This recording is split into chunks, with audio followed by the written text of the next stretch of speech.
Okay, it's Colonel Cliff Serene, and I'm going to give you an intelligence report. Okay, I'm going to just give it to you straight. William Tompkins, reputed to be a great creator of ideas for the U.S. Navy and the different companies that were involved in designing things for the U.S. military.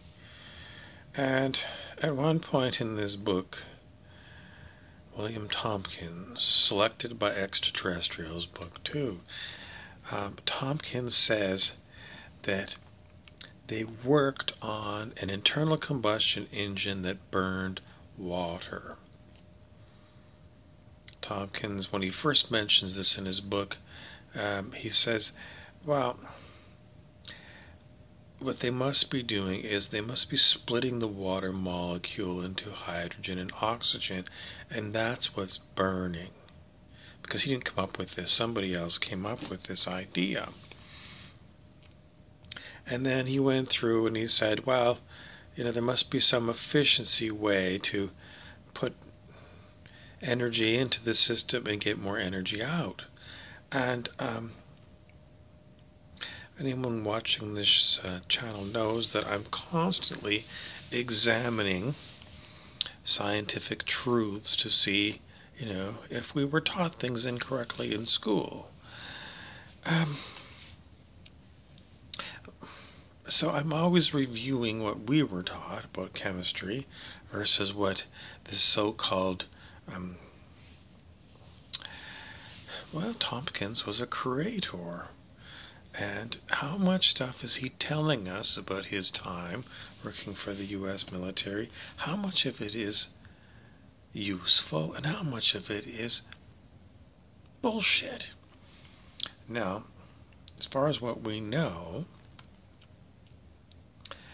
you can't burn water. You can't put water into the gas tank of an internal combustion engine.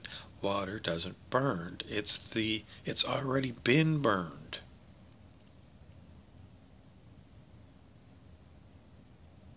You burn hydrogen with oxygen, you get water. In a regular internal combustion engine, you put gasoline in the gas tank, and that burns, and you get water and carbon dioxide. So you can't re-burn the water.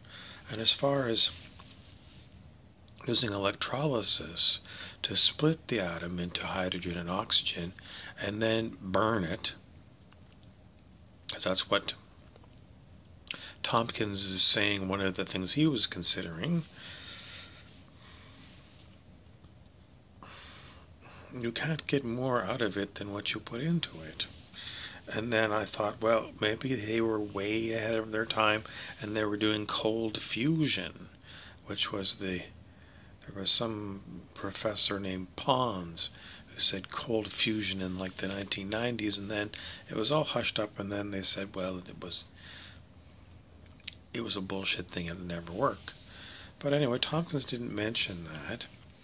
So I'm going to come to the conclusion that if Tompkins was being used in the U.S. military, he's not telling us all of the truth. He's throwing in a lot of bullshit. Like you can burn water.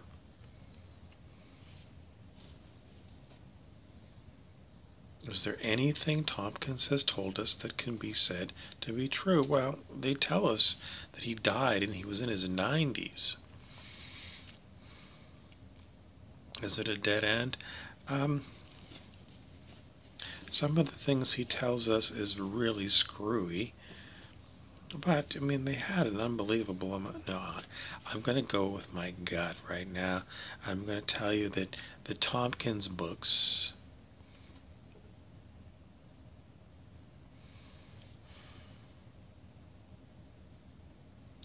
are fiction.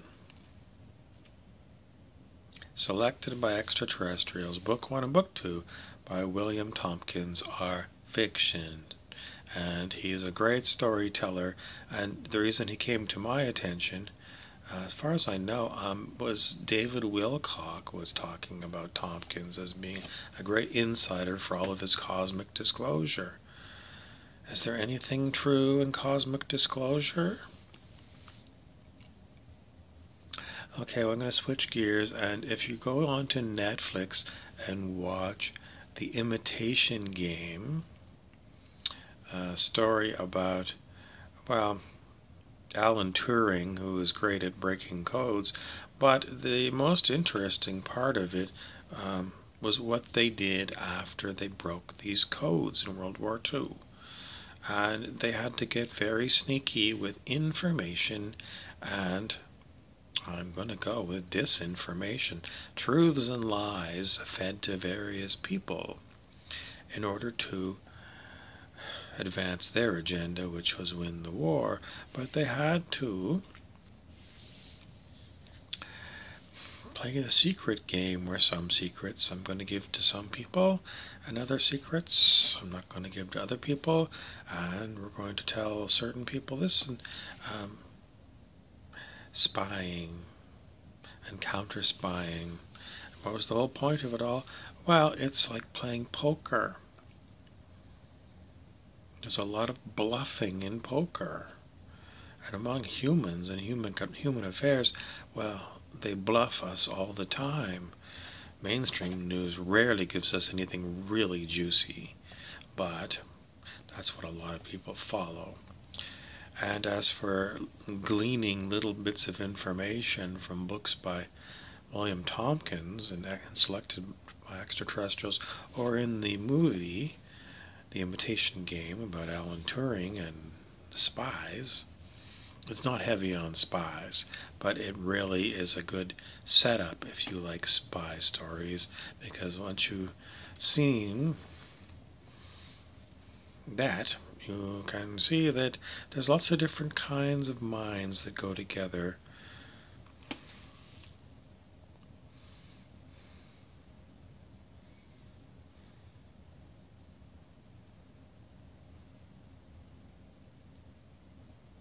Thanks for watching. I'm Colonel Cliff Serene.